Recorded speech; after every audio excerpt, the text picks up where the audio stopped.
Hi, everyone. I'm Nicole. And I'm Brittany. Welcome to Those Girls, episode 31. So, we have special guests today.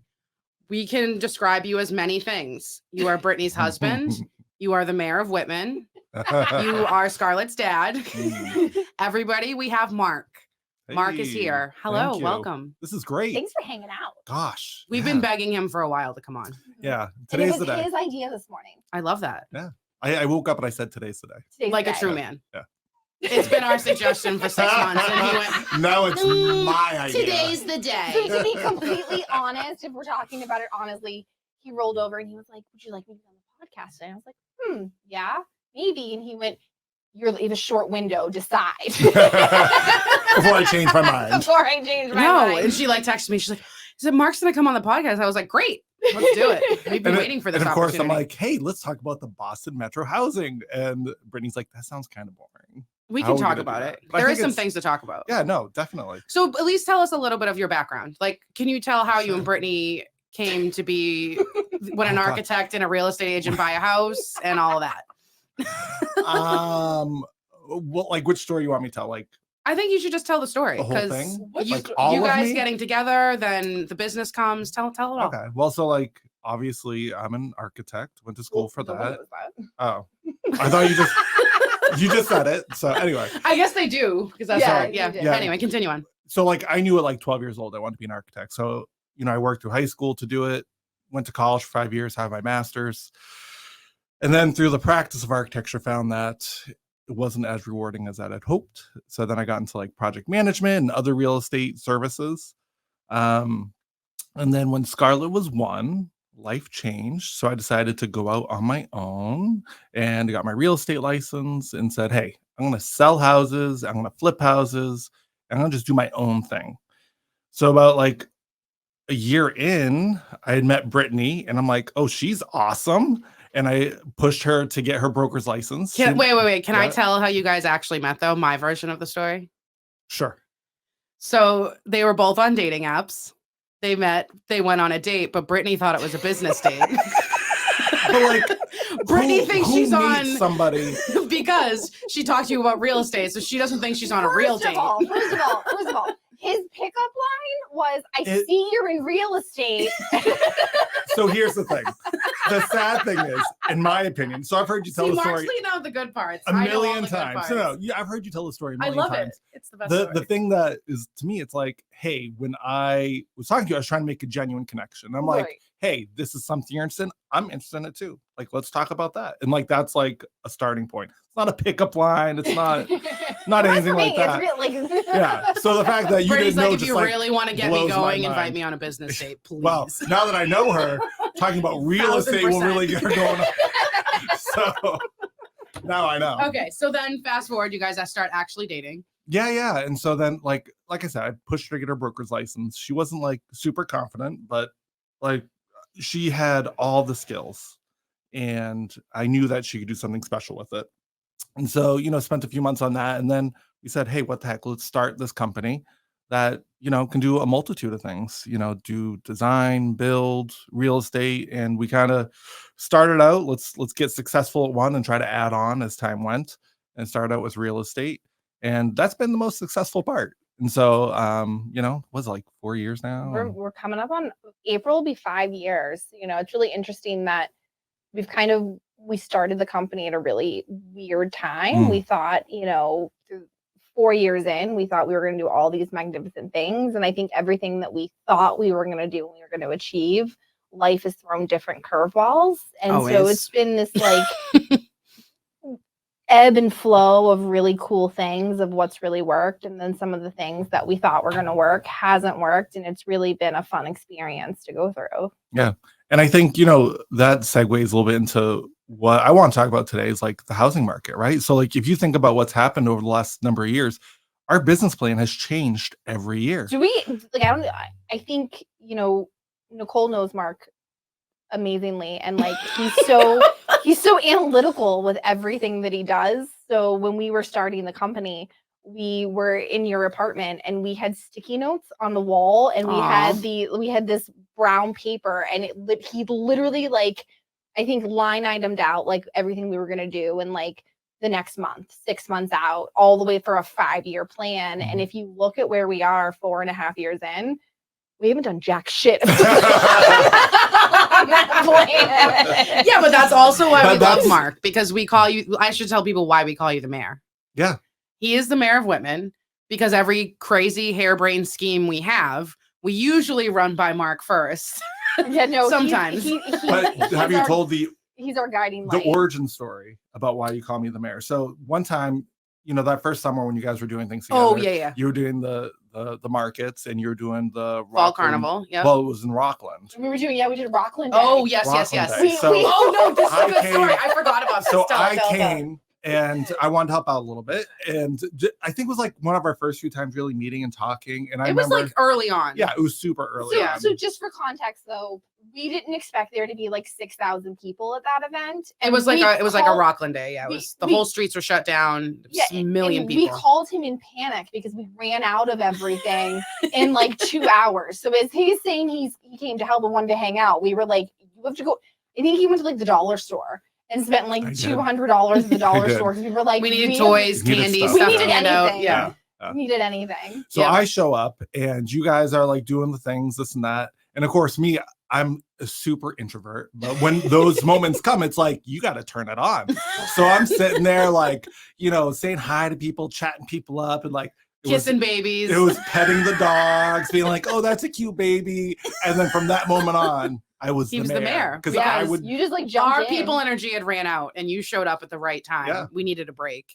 And then I'm just like melted in this chair. Oh my God. You were so melted. I was done. Yeah. And he's like whispering to Brittany. He's like, does Nicole hate me? He always thinks I hate him. She's not like, anymore. No, dude, she's just tired. Yeah. He's exhausted at that point. Yeah. And I think at that point we were still kind of new and going through the craziness with the town of Whitman. And so we were having people come up to us and they were like, that's how we started the podcast and the name of it. Yeah, we've told those the story. Girls. Yeah. So we were kind of in this weird conundrum. It was that day, yeah. It was that day. So you talking to everyone really helped.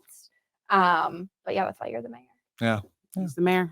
Yeah. So now you run all the major decisions by me. Yeah. And then you don't listen to me. I mean, you tell us yes or no, and then we take whichever answer we like. Yeah, we're like, like if we think it's a really harebrained idea, and we're like, okay, we're just gonna run it by you, and we're like, he says no, we're like, okay, maybe we shouldn't. But if we're on the line, we're like, fuck it, we're doing it. Yeah. You are the voice of reason. Well, you guys need to be brought down sometimes. Brought down to earth. That's why we start like way up here. Yeah. So then by the time you come in, it's like we're right in the middle where we should be. Yeah. Exactly. You guys have done amazing things. I will say, like the events that you've put on, the people you've connected with, like it's all been super a worthwhile. wild ride. It has been, the last 2 years, 3 years. We're on year 3 because I'm on year 3 of mortgages, and I met you the first 2 months I started. Shit, it's 21, right? 20. No, I'm on year 2. We're only 2 years 21 in? to 22, 22 to 23. I'm 2 years in. That's it? Yeah. Feels like a lifetime. This is end of year 2. Yeah. It feels like no, it's not. It's my 3rd year because I was 2 years at Stonegate. Anyway, it doesn't matter. Yeah. Continue on. So the market. Oh, yeah. So like, I have a lot of unpopular opinions, which we can talk about in a minute. Oh, we love that. But, if you watch the trends, the thing about real estate right now is it's pretty tough. Everybody's like, oh, it must be great to be a real estate agent because everything's so valuable. But it's like, no. Inventory is way down. And it's like we keep hitting historic lows in inventory. And so what happened during the pandemic is like, we're like, oh, shoot, maybe we'll have that market shift we had back in 2008. We were begging for it. And we were already like, oh, this might be top of market. But what ended up happening was that, it didn't last that long because there was no housing available. And so that shortage with the drop in rates to encourage and stimulate the economy caused this crazy situation where people were way overbidding houses. The values went way up. And then people were getting to the point where like, why am I going to sell my house if I have to go try to find another one? I can never I feel like that's where we are again. Yeah. So it just hasn't gotten better. No, right. Yeah, it's gotten worse. It has only gotten worse. So like, looking at it, my big thing is that we have a shortage in our area, a shortage of housing. And you look at the data. So like, 10, 20 years ago, housing builds, so like permits per 100,000 people, was mostly single families. It was way up there. If you look at Boston Metro now, we are currently like half the amount of permits for new builds than the nation's average. And not only that, we have one of the highest job growths. So like we are in like top 5 worst cities to live in or metros to be in because of those two factors. And so, you know, I keep looking at it in the economy the way it is. It's like, I don't know if it'll ever slow down. It won't. You know, here in Boston, we're lucky and cursed because we have a great regional economy. We have, you know, bio, we have tech, we have education, we have all these things that drive and grow the job market, but there's no relief to housing. Nobody's leaving. Everybody's coming. Yeah. So the shortage just continues. And, you know, with having such a great regional economy, even if there is a recession, you know, I've been looking at the GDP, which has just skyrocketed over the last like 8 years and it's not letting up. Even during the pandemic, the GDP didn't really drop too much. But you're looking at it now, even if there is a national recession and our GDP does shrink, regionally, we're not going to feel it. Well, we didn't right? see those effects as difficult as other regions of the country did back in 2008. Right. You know, we were kind of bubbled in that because of everything we have here. If we could get some good restaurants. No way. Well, so this is where my unpopular opinions kick in, right? So like, you know, I mentioned a stat to Brittany this morning that, you know, if you look at the permits that are being pulled in Boston Metro, you know, 1 out of every 3 or 4 is single family. Everything else is 2 to 4 units or 5 units plus. So the Gen Z, you know, the next generation is going to have a whole new outlook on housing in our region because there's just not enough single family houses being built. They don't exist. And everybody's going to be living apartment and condo life. Yeah. So the opportunities that we had coming into the market 10 years ago will be completely different for them and forever change. I don't see that being relieved because we just don't have enough land. And one of the challenges is that all of our suburban areas, their zoning bylaws they really restrict what you can build. And I think, you know, that ratio of single family home versus multifamily is unfairly set up to benefit developers. And developers are able to build these multi-unit facilities and get this crazy amount of profit. But, you know, Joe Schmo wants to go build a single family house and he's going to spend $300,000 on just a lot that's buildable because it's so hard to find buildable lots. So, you know, and because I'm super dorky and into the stuff, like on the West Coast, there are areas where they're passing laws where it's like, hey, you know, we're going to get rid of these zoning bylaws and you build what you want to build. Like the state will come over and be like, we have a shortage. You know, if your local town says you need an acre to build on, forget it. Build what you need to build, right? So I think we're in a position here where we kind of need to do that. But everybody wants to preserve their community, which I totally understand. But at what point are you going to preserve your community to hurt people? Because that's what's happening. And that's what's going to happen is that people, it's going to hurt people because how much is rent? Rent is insane. You know, to be able to qualify for rental now is really tough. Well, and like what I'm doing, what you're talking about, I've found a shift in my mindset. Even the past couple months, I'm having a hard time pre-approving people because the rates are so high. But I still have a lot of, especially first-time home buyers, that are still eager to buy. Okay. They want to figure it out. They're going to add someone. But I've been steering them towards trying to purchase multifamilies because I can use the rental income to get their purchase price higher. And they start out as a first-time home buyer, which is smart because they're, number one, at least paying their mortgage. Number two, hopefully coming out with a little bit extra if, you know, they buy a 2 to 4 unit. So the mind shift is just, we're constantly shifting. But now I see what you're saying. If there's more permits being pulled for 2 to, you know, 5 unit homes, that's what people are going to buy. Because it's available. Right. And I'll tell you, the majority, you know, I'd mentioned, you know, 1 out of 3 to 4 permits is single family.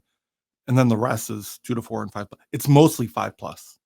It's mostly 5+. And those are developers. Those are people that can't be owner occupied. Fall into what I'm talking about. Exactly. Yeah. There's still, I still need owner occupied something.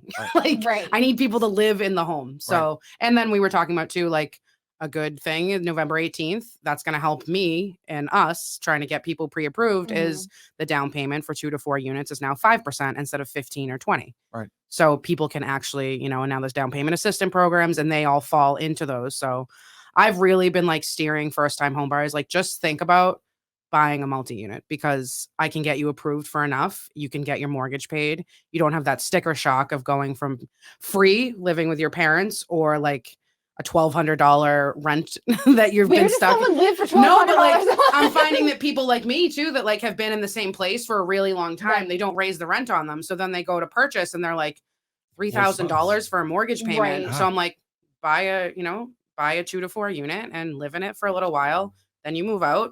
Then you get all that rent and you. But use even it at for the that, new the place. inventory's so low, you can't find those. Right. You know, I remember Yeah. my first house was a multifamily, it's a 2-family, but I had a lot to choose from. I looked for 6 months. There was tons of Yeah, no, inventory. I that's saw a not- lot. now it's like you just got to jump on it. You got to Yeah, take right. the opportunity when it comes because it's not coming back. Mhm. But yeah, like the cost per unit is even so much higher than it used to be, right? Like, wasn't the metric like you're trying to keep under 200 per unit? Right. And we've blown by that. I We're mean, blown I by think 4 or 5 years ago we were looking at like $150 a square foot. You know, that was really like the metric we were using. And now I think we're, $395 to $425 a square foot. Yeah. Like, it's insane. And like I'm super nerdy when it comes to the numbers, and like It really is. No, we know. So like where I used to, one of the things I really enjoyed was helping investors find the best way to invest their money. And like, I'm kind of anti, investors buying up all the properties, but for a lot of situations, it was people's kind of opportunity to grow their wealth and not, upset the market. To own 3 or 4 units isn't terrible. It doesn't upset the market. And, to watch the cap rates, watching how much people can cash flow month to month, shrink, but people are just buying them now because the value just goes up.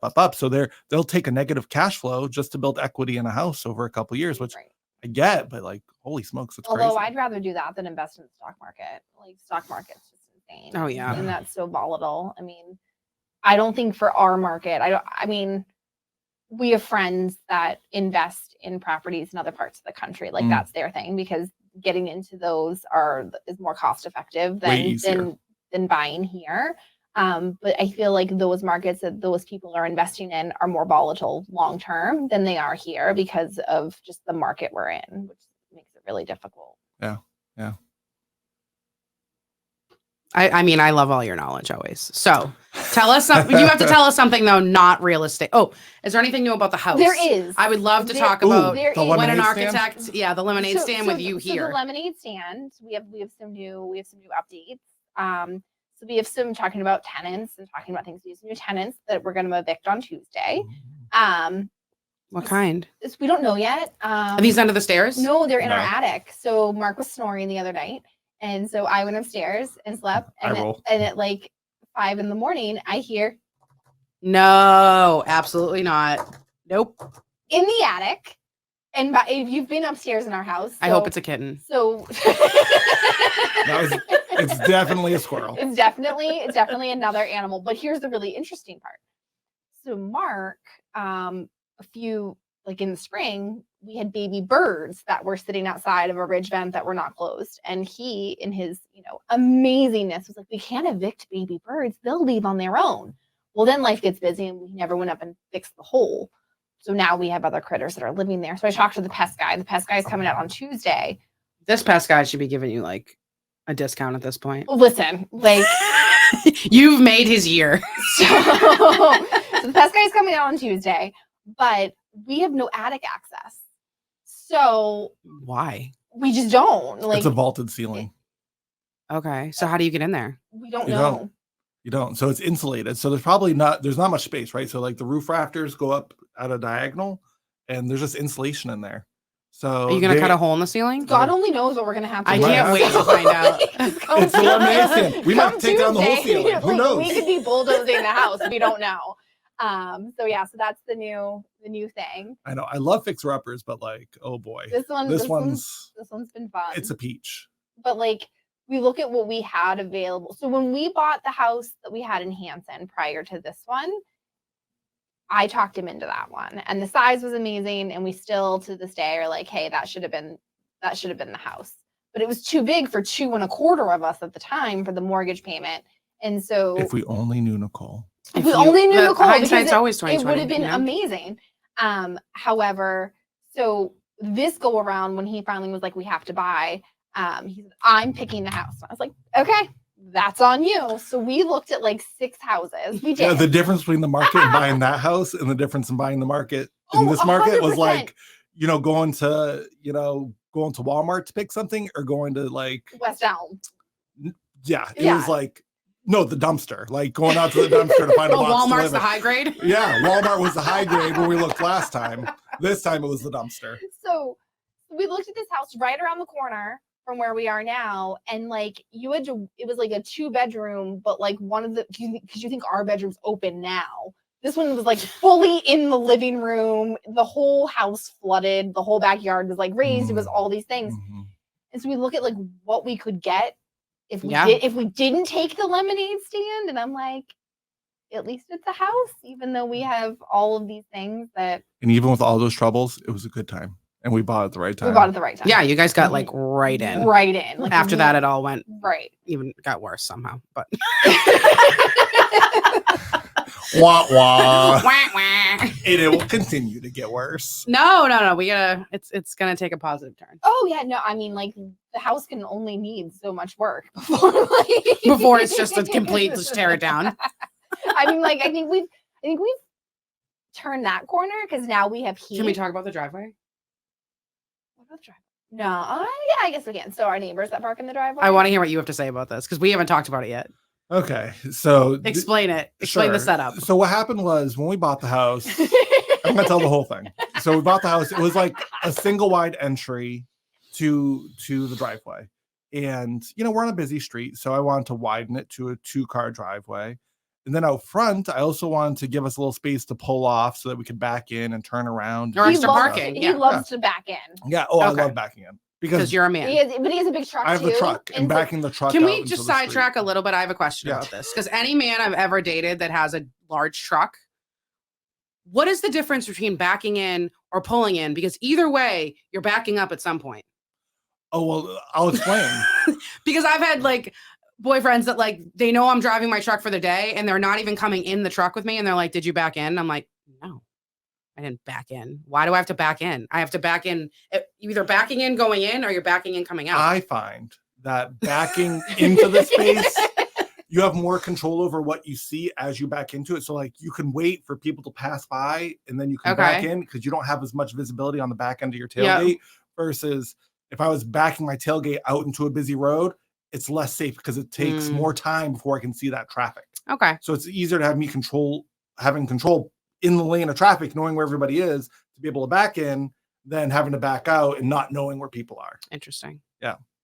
Just a thought I've always had. So anyway, Continue on. Sorry. So we redid the front of the house. So like we have a 10-foot strip of gravel out front now, like allows us to pull over, survey the traffic, and then pull in for like, or people just to park in general.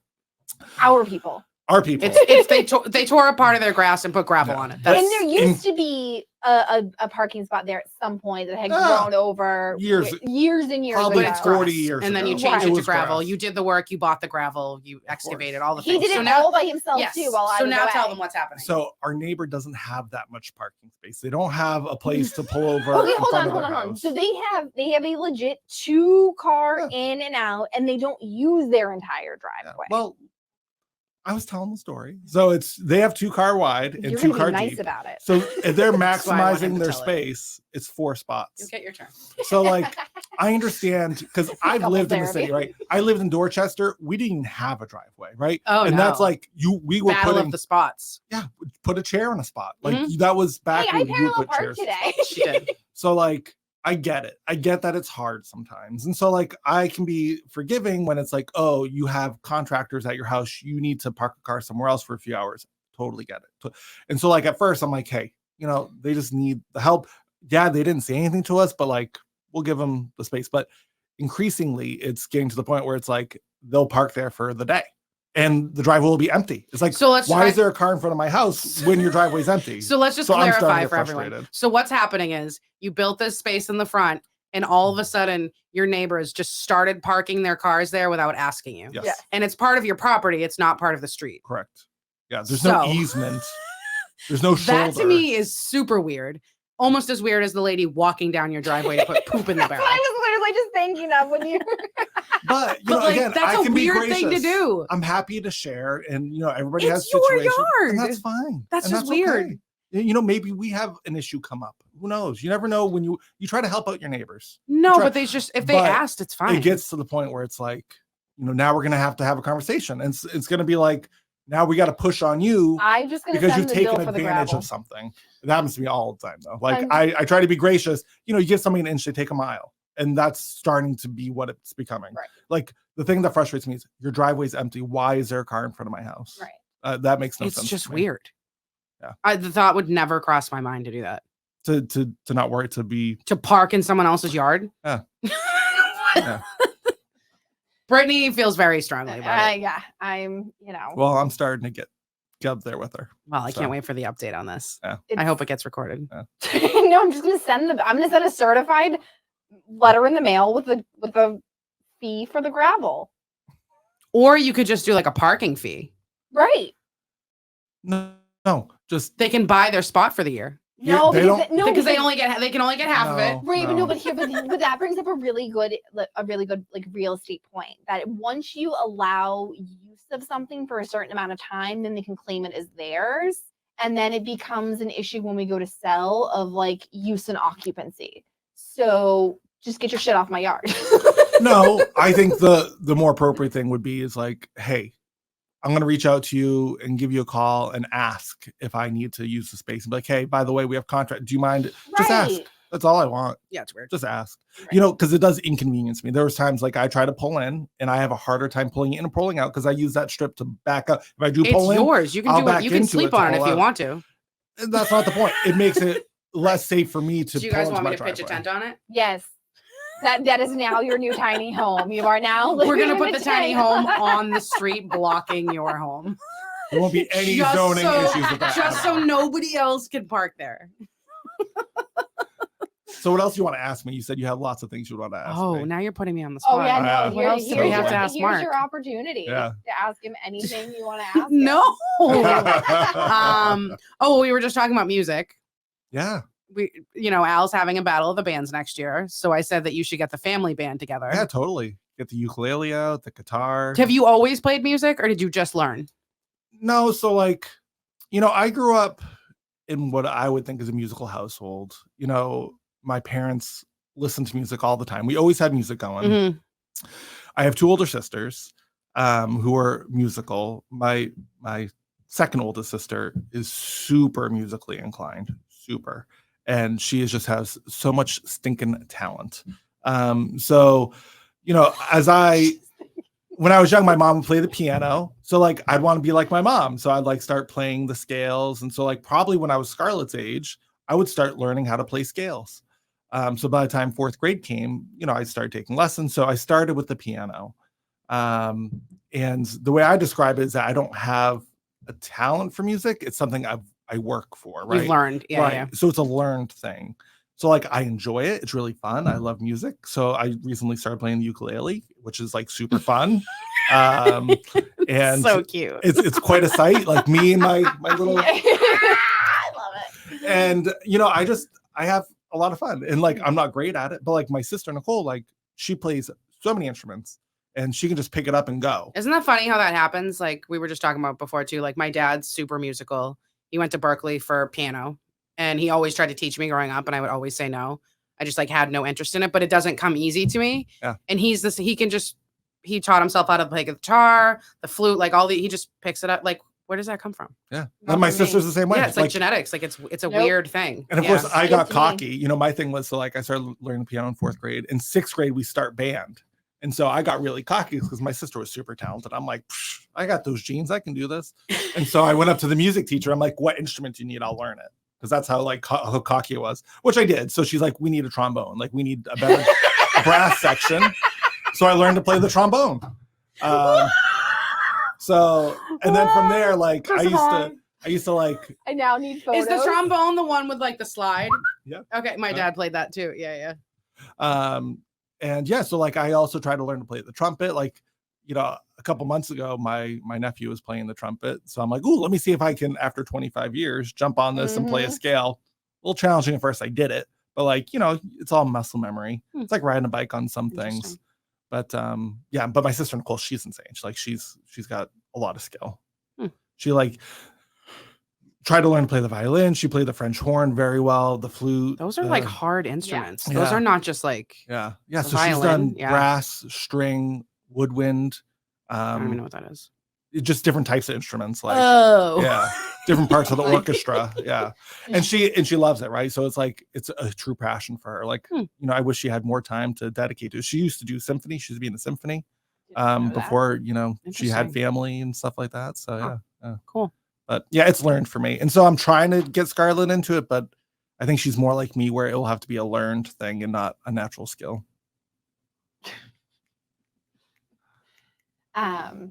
Speaking of children, is your child doing anything fun these days? Driver's ed. We're almost done with that, right? Yeah, we're doing driver's ed right now. I do have a funny story about her, and I don't think she'll ever listen to this, so it doesn't matter. So she's like, I know I shouldn't tell it. Can we talk about? Let's talk about driving, because like I'm amazed at this next generation coming up does not want to drive. They have no interest in it. I remember like when you were 16, you'd be running to the DMV on your birthday to get your license, to take the driving exam and get your license. I started driving when I was 14. So driver's ed takes so long, Right. first of all, on the South Shore, because there's only one driving school. There's literally one driving school in Hanson within like a 50-mile radius, and her high school doesn't do it.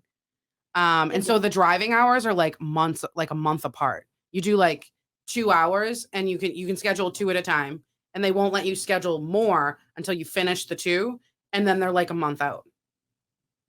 Crazy. It's insane, and you pay a lot of money for it. It's just absolutely ridiculous. But no, she is making fun of people that because she's a junior now. She's making fun of people that are like 18 without their license, but like they just waited. They didn't have to do, because you don't have to do driver's ed if you wait till you're 18. Right. So she. But at this rate, you might as well just wait, because it's going to take that long to do Right. the stinking class. Well, she just turned 17 and she's halfway through. So she should have her license by like the end of probably like early next year. But you have to think, within her generation, by the time she's like our age, there's going to be self-driving cars. There's going to be a lot of ride share. Like driving's going to become optional. And how the hell do I sign up for that now? I'm just happy that I'm gonna have someone to drive me around. Right. How do we get driving like Daisy? This generation's already like trying to get there. Like, they're like, why? I don't want to have to drive. It's too dangerous. Like they get nervous. So we're just going to wait till, everything drives us everywhere and we're fine. Yeah. Because you have to think, like, when we were kids, there was no Uber or anything. It was like, right. Your driver's license was your freedom. And oh my God, yeah. By the way, parenting has changed, right? Like, so like back then, no one cared where we were. Like there wasn't like, right. Like, no. You just go. It's like 16, just go. Right. You're pretty much an adult. You're an adult. Yeah. Now it's like kids are like 30 years old and they're still not adults. Because they can't afford to be an adult. Not maturity too, though. Maturity also, but like monetarily, like we've talked about this a little bit. Like I'm seeing so many families buying houses together. Yeah. Like generational, like a mom with her, daughter and the husband, or whatever way it goes. But like they're all buckling up together because you can't afford one by yourself. Another unpopular opinion. I feel like multi-generational living is a right. I don't think I get so discouraged with all the zoning bylaws, specifically like we live on the South Shore. I've done a lot of design in all these communities. It is very difficult to build an in-law. And it should be it's my nightmare. By right to allow multi-generational living. Like because I run into like however the appraisal comes back. Sometimes that in-law comes back and there's nothing. Sometimes it comes back they didn't expect it to be counted as an in-law and it's an in-law. So then we have to go to the town. It's like it's crazy. Yeah. It's this whole thing. Yeah. To get approvals, have to have it in writing. In a lot of towns, the in-law doesn't carry from one owner to the next. You have to apply for it. Yeah. It should be a right. And if you want to limit bedrooms, fine. If you want to limit the amount of bedrooms, because there's reasons like I understand a lot of the logic behind it, right? Like there's the sewer systems, there's water supply. Like you don't want to overpopulate an area. There's plenty of reasons that you want to try to limit it or have a good handle on it. However, However, it should be a right. If I have 4 bedrooms and I have 1 kid and I want to have my parents live there too, what's the difference between me, my 1 kid, and my parents versus having 6 kids in the house? Right. Because that's the difference of the generation. And you're just like overpopulating the world at that the point. baby boomers. Do you want And your now. parents to move in with us? We just now need to No. have this conversation. Love you, Mom and Dad. But no. Okay, thank you. Yeah, Just move right into the but my lemonade point stand. is, with the way income is now, like you guys see what people make, and I was reading a thing in Boston, to live comfortably, your after tax needs to be over $80,000 a year. to after tax to survive, to live like, comfortably, yeah. to not have to worry about the food on your table. right. You know how many people make that? Not that many. Like I think the average salary gross in the state is like $56,000. yeah, I think Which is not enough. household No. is sitting at like 82, Yeah. 82,000 in the state. And it's not enough. And like, I look at like, we do okay. And it's like, I just look at, I don't know how people survive. I just don't. And like, nowadays amenities are so different. You got to pay for your phone, your internet. It's crazy. The amenities that we have to live with technology versus a generation ago. So I worry for the next generation coming Well, up. even like as a single person, you would think that like they always do it by household. Like 2 people should make this much, blah, blah. Like I feel like I need to make as much as 2 people for 1 person, if that makes sense. You know what I mean? Right. Like Totally. not having that second person, even if I did, it would still be like tight. Yeah. And it would Right. be just as bad. Yeah. Like, Well, that's like what we talk about. Like we have, there's 2 of us, but like even with what we bring in some months, I'm like, where the hell is all the money going, or what are we doing? That's even just to survive, not even to put away for savings or I don't to. Oh, and that's the like, other thing. It's like, that 80,000 is like contribute savings. That's not contributing enough to retire. Like, do you know how much you have to save to retire? I don't even, What's that- retirement's like what's not that even our in my word? brain. Yeah. Well, Retirement's exactly. not a thing. Like it's Exactly. not even possible. Social Security in the next generation is going to have to be super robust Mm. to support people. Well, I don't think Social Security is going to be there. Well, that's the other discussion. All right. But we're not getting We're political. cutting that. Ugh. Yeah. Ugh. All right. So, All right. Mark, we love that you came on the podcast finally. We're going to have you back for a second session at some point. Oh, I didn't ruin it in this one? No, All this was right. perfect. That was right in Al's ear. That's what I have to hear every But- day. All right. So, episode 31, over and out. Thanks, babe. Love you. Thank you. Bye. Love you too. Bye.